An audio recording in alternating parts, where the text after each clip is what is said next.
আপনি কি জানেন এক সময় খ্রিস্টানদের কবর দেওয়া হতো এক ভিন্নভাবে।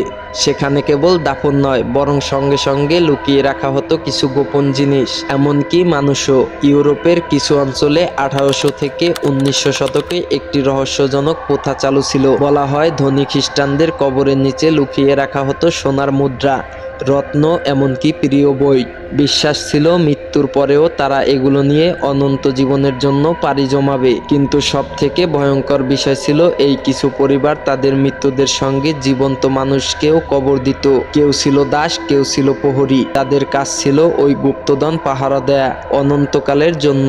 শত শত বছর কেটে গেছে, কিন্তু আজও কিছু পুরাতন কবর থেকে ভেসে আসে কান্নার আওয়াজ। স্থানীয়রা বলে সেই আত্মারা এখনো মুক্ত হতে পারেনি। বর্তমান এমন রীতির অস্তিত্ব নেই। আধুনিক খ্রিস্টান সমাজে কবর শুধু স্মৃতির স্থান, কিন্তু পুরনো কবরস্থানে যারা সাহস করে যান তারা ফিরে এসে আর কখনো আগের মতো থাকে না।